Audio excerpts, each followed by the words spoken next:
Hey, we're taking a look today at Deathstroke from DC Minimate's Wave 3. Deathstroke is pretty amazing. Came with Green Arrow and probably one of the greatest 2-packs of all time. So taking a closer look at him, get his accessories out of his hands. Ugh.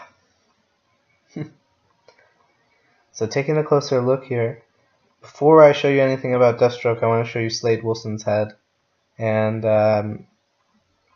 it's an older Minimate, so the face tempo isn't as nice, obviously, as nowadays. So you have the outline on the facial hair, and then the line for his eyepiece doesn't really go all the way around, kind of just stops into his face. That's okay because I'm not really going to display him as Slade. I'm going to display him as Deathstroke. So taking the hair off and putting his mask back on. Alright, so I really like the painting and the detail of his eye, as well as on the other side where he doesn't have an eye. It looks really good. And to show you underneath here in his shoulder armor and bandolier, underneath on the block itself, it's detailed all the way around, and there's even chest detailing, so pretty neat.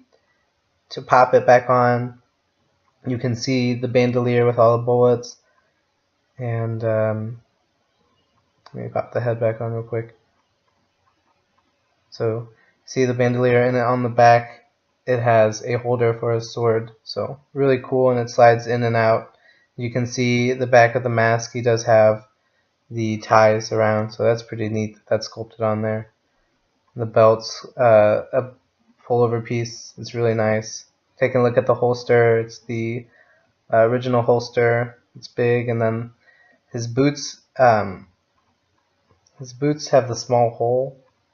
So to compare it to a normal peg, it's really tiny. So you're gonna need the movie lizard, or the Reapers, or the lizard from Luke's Toy Store 4-pack exclusive.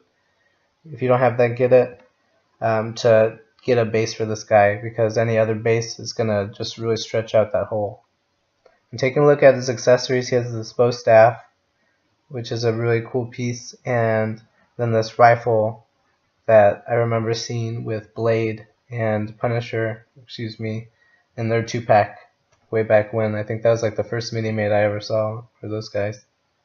Anyway, taking a look at this old classic pistol, you can't really get any of the new pistols in there because they're too small and they'll just flop around and fall out, so it's going to stay in there for now. And then the sword, sliding it out, the edges right here, or the handle, is upside down, so it should be the other way around. But I actually think it looks pretty cool when it's in his hand, which I'll show in some pictures a little later in the video. So sliding it back into its holster or sheath, and take a look at his articulation. His head can go side to side, with the back here hindering full complete movement because it hits the sword. But it can go forward and back a good amount, and it gets good range of motion with his head. Now looking at his arms, they are blocked as well by the sword, but you can manipulate it, to get to whatever pose you need him to be in. And then with his other arm, it's blocked by the holster for his gun.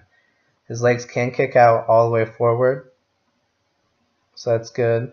And when they go back, they're barely prohibited at all, so you get great movement with his legs, and you can of course bend his knees, but unfortunately you can't twist his ankles because of the boot. And then of course you have wrist articulation. Thank you guys for watching my video. Take care.